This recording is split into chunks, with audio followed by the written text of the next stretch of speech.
Bit of a left turn here for you right now and talk a little bit about the tragic events of last week on Yonge Street.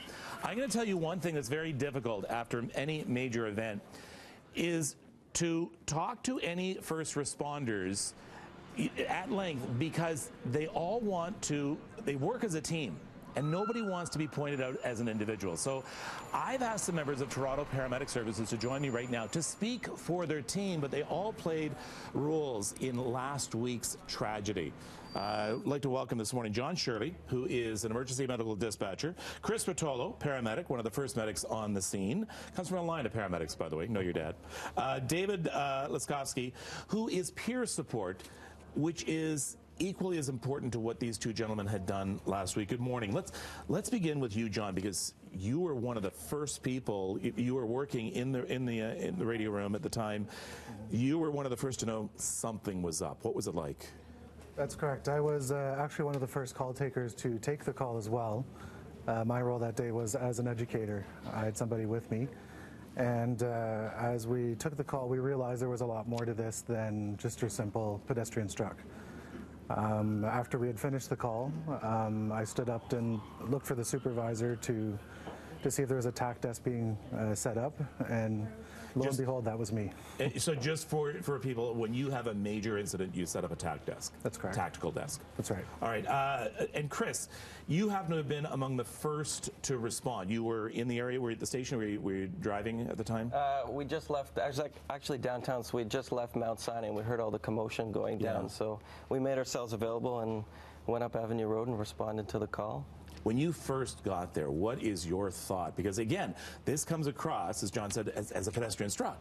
Yep. And then another pedestrian struck, and then it stretches for such a long. What is your first response? How do you triage that? Yeah, you know, it was surreal, you know, responding to the call and getting all that information that there was multiple struck here and there was multiple struck there, and we had such a large scene to deal with. And, you know, on the way I wasn't really sure what was happening. Just all of a sudden we had all these people hit by cars everywhere, and they needed screaming for ambulances left, right, and center. So really, you know, you see these things on the news, but I never thought I'd be in the driver's seat responding to one of these things in my career. So when we arrived on the scene, I guess the goal of the initial crew, and I commend them, they did an excellent job triaging and, you know, setting up a TAC desk and incident command.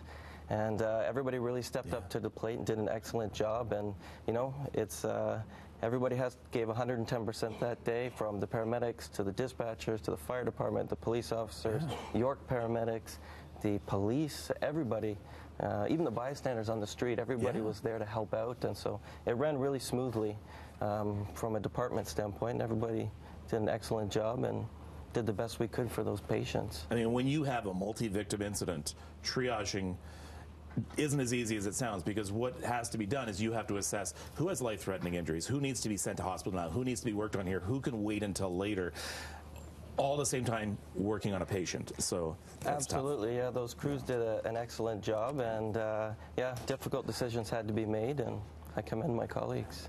David's job now with peer support, and your job comes after they have finished their job, and that is how is Chris and how is David reacting? How do they feel after this incident? And this is equally as important to what they do. Tell me about the peer support and what's needed after this incident. Right.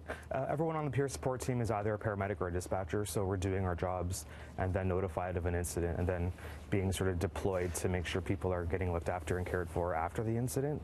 So I was off duty that day, but I knew about the call because my little peer support phone was going off, and my colleagues were saying there's a major incident happening in the northeast of Toronto. And so then I turned on the news and saw what was going on. So everyone on the phone was basically saying, I'm available, where can I go, where do you need me? And we all sort of went out to the hospitals and provided our help there.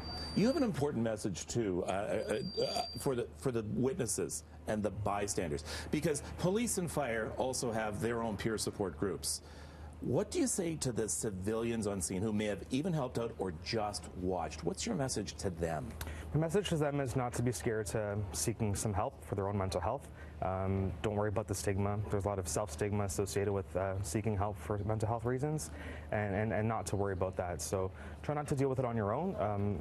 Talk to someone, talk to a close friend, family member, talk to even your family doctor, and say, hey, I witnessed this, I just want to talk about it, and because you're not sure if you've been affected or not a lot of the times. So when you do find out, it could be possibly too late and you've developed something like PTSD. So it's a good idea to seek help, and early recognition of those symptoms can mean you can treat it faster and get back into a healthy state.